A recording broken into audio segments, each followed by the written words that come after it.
সময়টা ছিল ডিসেম্বর মাস 2024। 26 ডিসেম্বর রাত 8:30টার দিকে আমার ছেলের জন্ম হয় সিলেটের সুখের হাসি খিনেলিকে, যেটি শেখঘাটে অবস্থিত, কাজিরবাজার ব্রিজের অপোজিট সাইডে। অপেক্ষা করছি অপারেশন থিয়েটার থেকে কখন নিউজ আসবে। আমরা বসে আছি বাইরে, ওয়েটিং করছি।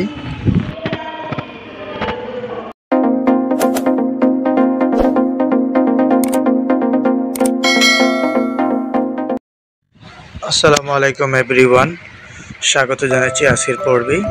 আমার ছেলে মোহাম্মদ উমর, তার জন্ম হয়েছিল 26 ডিসেম্বর 2024 সালে, যখন সে প্রথম জন্মগ্রহণ করে। তার প্রথম দিকের ভিডিও হচ্ছে এটি, তখন একদম ছোট ছিল। আব্বু কই রে?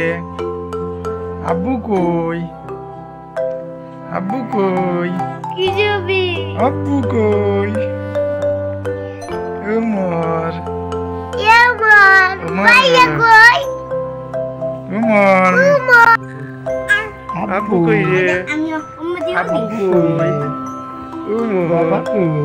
উমর, বাবা কই? উড়ে যেতে আব্বা কই রে?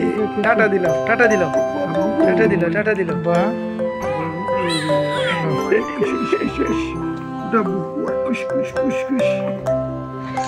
ছোট্ট শিশুরা খেলাধুলা করতেই পছন্দ করে বেশি, সব সময় খেলতে ভালোবাসে। আর বিশেষ করে বাচ্চাদের ক্ষেত্রে যেটা লক্ষণীয়, সেটি হচ্ছে ছোট্ট শিশুর ক্ষেত্রে ঠান্ডা লাগার ভয় থাকে বেশি। অনেক সময় শীতের সময় থাকলে ঠান্ডা লেগে যায়, আবার গরমের সময়ও ঘেমে ঠান্ডা লেগে যায়। প্রতিটা বাচ্চার ক্ষেত্রে তার পারিবারিক শিক্ষাটাই হচ্ছে সবচেয়ে বড় শিক্ষা। পরিবার থেকে যে শিক্ষাটা সে পায়, সে শিক্ষাই সে বড় হয়ে ওঠে।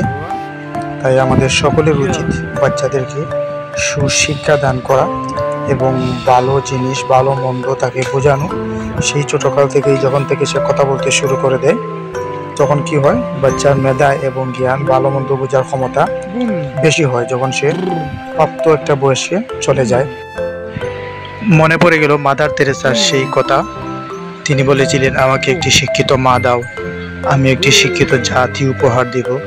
কেননা মায়ের কাছ থেকেই শিশুরা সবচেয়ে বেশি শিক্ষা অর্জন করে থাকে। কেননা বাবারা বাহিরে কাজ করার জন্য চলে গেলে মায়ের কাছেই শিশু লালিত পালিত হয়। সেই জন্যই মাদার তেরেসা বলেছিলেন, আমাকে একটি শিক্ষিত মা দাও, আমি একটি শিক্ষিত জাতি উপহার দেব। আজকের শিশুরাই আগামী দিনের ভবিষ্যৎ। প্রতিটা শিশুকেই সুশিক্ষা দান করতে হবে, শিক্ষার কোনো বিকল্প নেই। যে জাতি যত বেশি শিক্ষিত, সে জাতি তত বেশি উন্নত। যদিও আমাদের বাংলাদেশে শিক্ষার হার খুবই কম, শিশু শ্রম হয়ে থাকে বেশি বাংলাদেশ, ইন্ডিয়াতে। আপনারা যদি রেস্টুরেন্টে যান, বিভিন্ন কোম্পানি, বিভিন্ন দোকানে যান, দেখবেন ছোটো ছোটো শিশুরা সেখানে কাজ করতেছে, যে জায়গায় সে স্কুলে যাওয়ার কথা, কিন্তু সে স্কুলে যাবার তেমন সুযোগ পাচ্ছে না, তার আর্থিক অবস্থা খারাপ থাকার কারণে। প্রতিটা মানুষেরই মৌলিক অধিকার রয়েছে। তার যে মৌলিক অধিকার, খাদ্য, বস্ত্র, চিকিৎসা, বাসস্থান, এই মৌলিক অধিকারটা যদি সঠিকভাবে বাস্তবায়ন করা যেত, তাহলে হয়তো আমাদের এই বাংলাদেশে শিশু শ্রম হতো না, কোনো অশিক্ষিত লোক মিলত না, সবাই সুশিক্ষায় শিক্ষিত হতো। খুবই দুঃখের সাথে বলতে হয়, আমাদের দেশে কয়েকদিন পর পরই টিভি চ্যানেল এবং পত্রিকায় দেখা যায় যে নবজাতক শিশু ডাস্টবিনের মধ্যে পাওয়া গেছে, রাস্তার পাশে পাওয়া গেছে। এই অবস্থার জন্য আসলে দায়ী কে?